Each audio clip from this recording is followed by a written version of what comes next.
Com vocês, então, o consultor empresarial Roberto Vilela.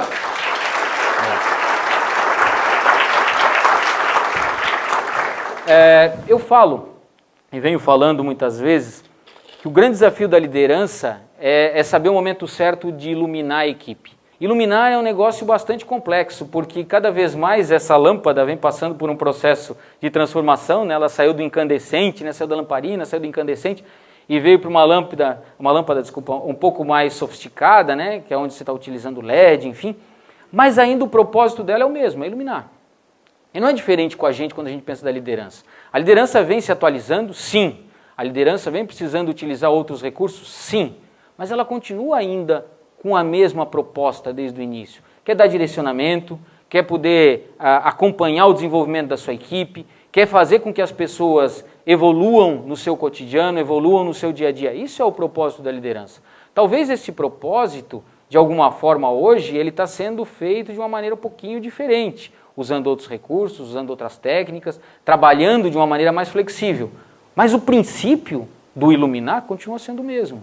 A gente continua com essa proposta, né? Quem é líder, e aqui eu tenho certeza que a grande maioria exerce esse tipo de função na sua empresa, e aliás é um erro bastante clássico das pessoas de entenderem que liderança se refere única e exclusivamente a quem tem cargo de gestão, e isso não é uma verdade.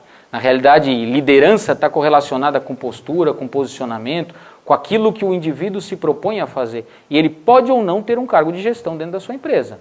Ele pode exercer liderança o tempo todo, mesmo que ele não tenha um cargo de gestão. Isso tem que estar muito claro para a gente. A gente não tem que confundir, infelizmente ainda hoje se confunde, que a liderança é restrita àquelas pessoas que têm um cargo estabelecido, é um diretor, é um gerente, é um supervisor, é um encarregado, enfim. E não é isso. Na realidade, em distintos momentos, nós assumimos papéis de liderança. Em distintos momentos, nós assumimos essa posição de quem vai iluminar a equipe. Seja porque a gente sabe um pouco mais a respeito daquele assunto, seja porque a gente tem um pouco mais de habilidade com aquela determinada tarefa que às vezes é técnica, ou seja porque a gente tem um pouco mais de atitude, que também é algo extremamente importante hoje nos dias, no dia a dia, no cotidiano, né?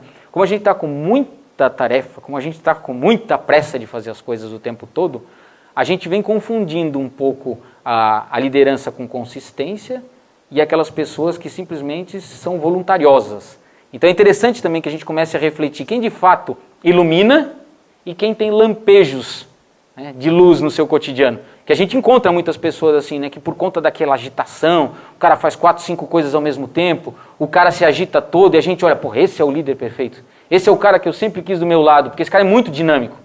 Só que ele faz um monte de coisas pela metade, ele faz um monte de coisas sem consistência, ele faz um monte de coisas que não tem propósito, não tem, base fundamentada. Tome um pouquinho de cuidado com relação a isso, né? Do cara que só corre de um lado para o outro atabalhoadamente, daquele indivíduo que corre na direção correta. Porque é isso que a gente busca, né?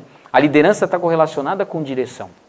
Ah, Roberto, mas você acha que todo mundo tem que ser digital e não pode ser analógico em momento algum? Não, é isso que eu estou falando.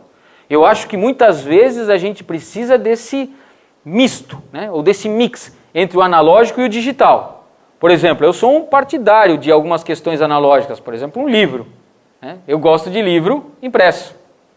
Não porque eu escrevi um, mas eu sempre gostei de livros impressos e continuo tendo uma resistência muito grande de usar a tecnologia para ler o livro. Mas em contrapartida existem muitas outras coisas que eu sou um fã ferrenho da tecnologia e da área digital. Então acho que esse balanço, esse equilíbrio talvez seja a chave do sucesso para a gente sair daqui pensando.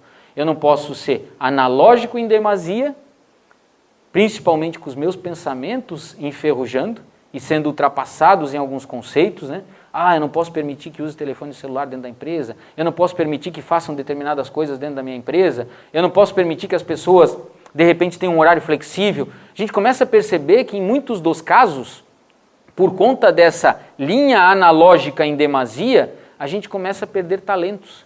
Porque os talentos que vêm para as nossas organizações cada vez mais são questionadores. São pessoas que querem coisas diferentes. E um erro bastante clássico, nós vamos ver agora mais para frente, é achar e colocar as pessoas dentro de caixas.